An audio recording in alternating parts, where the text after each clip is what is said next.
Tumanning Hayrobod mahalla fuqarolar yig'inida joylashgan 24-son umumiy o'rta ta'lim maktabi o'quvchilarining va mahalla yoshlarining bo'sh vaqtlarini samarali o'tkazish maqsadida zamonaviy, barcha qulayliklarga ega bo'lgan bolalar sport maydonchasini qurish ishlari to'liq yakunlanib, foydalanishga topshirildi.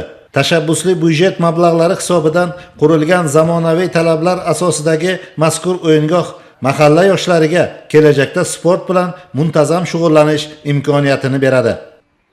Tashabbusli byudjetni 2025-yil 2-mavsumi jarayonida 1,5 milliardga usti yopiq stadion futbol maydoni yutib oldik.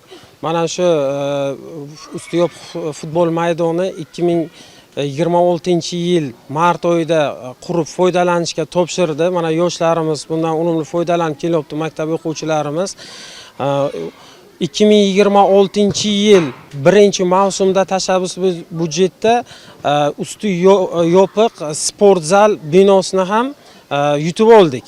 Bu o'sha yoshlarimizga o'zi muhtaram prezidentimiz tomonidan sportga qaratilgan e'tibor, yoshlarimizni chinakam barkamol, sog'lom bo'lib voyaga yetishlarida zamin bo'lib xizmat qiladi.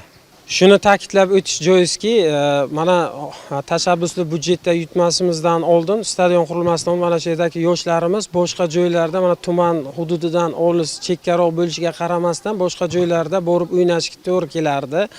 Mana hozir katta tadbirlarimiz, musobaqalarimiz, mana yoshlar bilan bo'layotgan musobaqalar shu yerda o'tkazilib kelinmoqda. Tashabbusli byudjet jarayonlarining 2025-yil 1-mavsumi doirasida tumanning Kumushkent mahalla fuqarolar yig'inida joylashgan 41-son umumiy o'rta ta'lim maktabini qayta ta'mirlash loyihasi doirasida ta'lim muassasasining asosiy foydalanadigan qismi ta'mirlab berildi. Maktab binosi, sport maydonchasi va ma'naviyat xonasi mahalla yoshlarining kelajakda yetuk mutaxassis bo'lib yetishi va sport bilan muntazam shug'ullanish imkonini beradi.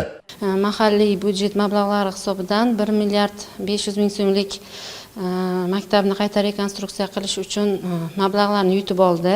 Ushbu mablag'lar hisobidan maktabimizning stadioni, qayta rekonstruksiya bo'lgan maktabning fasadi va maktabning faollar zali qayta ta'mirlanib, o'quvchilarga foydalanish uchun 2025-yilning sentyabr oyida topshirildi. Bu jarayonlar o'quvchilar va o'qituvchilarning kayfiyatiga juda yaxshi ta'sir qilib, zamonaviy ta'lim metodlaridan foydalanishga va o'quvchilarni sport sohasida va o'zlarini bir iqtidorlarni ko'rsatishlari uchun yaxshi imkoniyatlar yaratib bermoqda. E'tiborlisi, joriy yilda ham bu boradagi qurilish va bunyodkorlik ishlari katta hajmda davom etmoqda.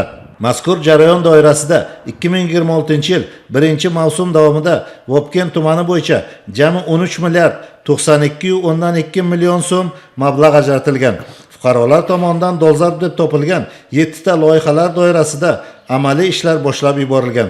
Bundan ko'rinib turibdiki, Vobkent tumanida tashabbusli byudjet loyihasi doirasida ko'lami keng ishlar natijasi o'laroq mahalla va qishloq hududlarining qiyofasi kundan kunga o'zgarib bormoqda.